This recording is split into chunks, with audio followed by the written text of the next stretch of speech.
We just lost half our audience. Okay, let's cut to that. Welcome to another episode of Those Two Dudes. That's that dude Ruben. And that's that dude Josh.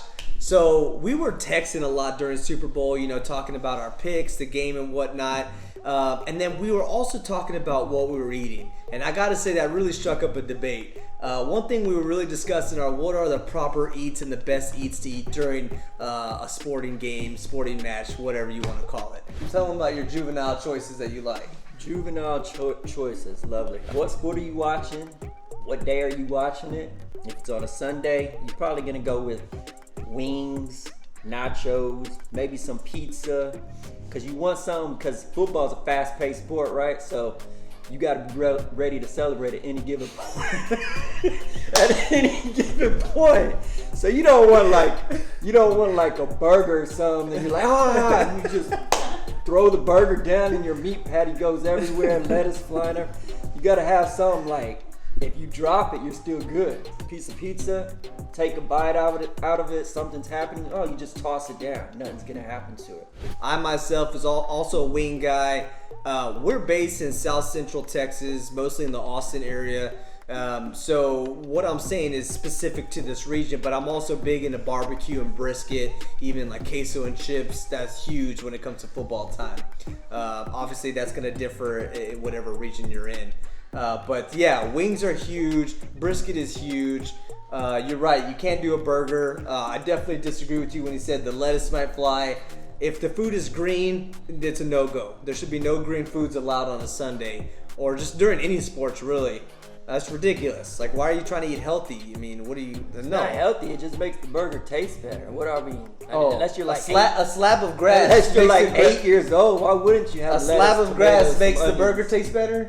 Yes, it gives it some extra crunch, gives it a little extra flavor, You don't just want one dry piece of meat on your burger and a piece of cheese. It's not. You throw some tomatoes in there, put some mustard, some little pepper jack cheese, some bacon. Sad. So like if you're watching baseball or something, burger's fine because it's like 30 seconds between each pitch. So you take a bite, put it down. With baseball though, to go against your own argument though, a baseball match is really where something could really jump out at you, like a home run or a strikeout or something, or a big at bat. Another thing that was the whole debate on the boneless bone-in wing. So we're talking about why, which is better and why boneless wings should be outlawed. And you were saying that you like boneless wings with your lunchbox, right? My lunchbox? Yeah, it's a kid enjoy meal. The game. Boneless wings are kids' Look, meal. you're watching a ball game. You don't want to worry about not biting into the bone. You don't want just a little bit of meat. You just said you want something that's gonna last throughout the game, right? Yeah, that's what you do with bone wings. Yeah, I mean, what, you're going to be nibbling around the bone the whole game? You hold it. You hold the drum. What are you going to do with the chicken tender? You're going to grab it and then eat it? Yes, but you get a lot of meat. Are you a caveman? For a little while rather than just nibbling on a little piece of meat. That doesn't make any sense. Tell us what y'all think. Bone in or boneless and why it should be illegal. And just be called seasoned chicken tenders. That's really what it is, right? Boneless, look, I'm not dissing the boneless wings. They're good. They're delicious. But they need to change the name. Seasoned chicken tenders. When it comes to football, definitely something that's a little bit long lasting, as well as baseball. Burgers are good, but also burgers are maybe like a halftime meal.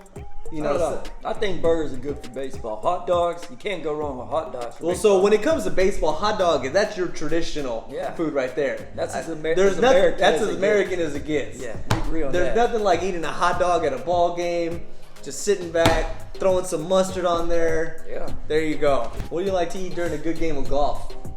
Good game. When you're sitting down watching the Masters, what do you like to eat? I'm sorry, golf's not my sport, bud.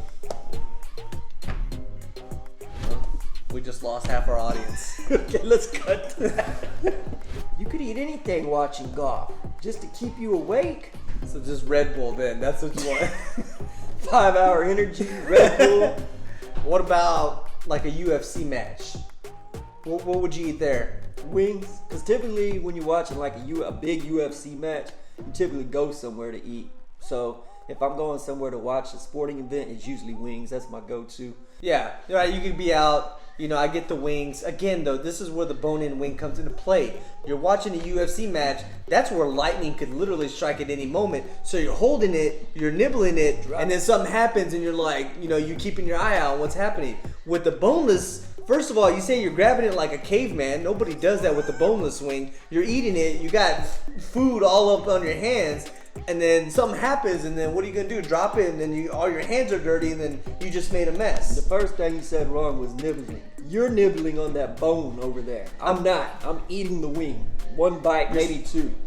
Quick. Takes you one bite for a chicken tender, a full-on boneless chicken tender. No, a wing. So all of a sudden you're a dinosaur. Wing. Wings are about this big, eh? 1 or 2 bites. What does it take? I'm not nibbling around the bone. It might take you 20 nibbles or something. No, I'm enjoying my wing. Also, I think it should be noted that Josh's favorite wing spot, aside from buying them at Exxon, Twin Peaks. If y'all know about Twin Peaks, y'all know it's great food and great scenery. We just lost the other half of our audience. We're now. For what?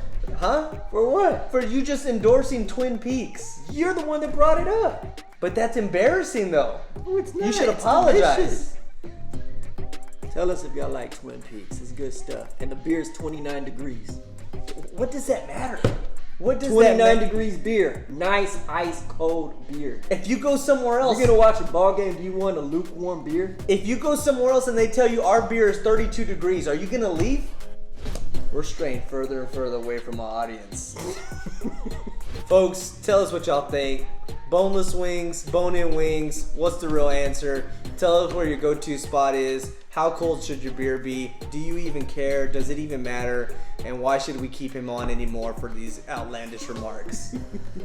Hit that like button. Hit the like button, like and subscribe, share us, guys. It's been that dude Josh. That's that dude Ruben. We'll catch y'all.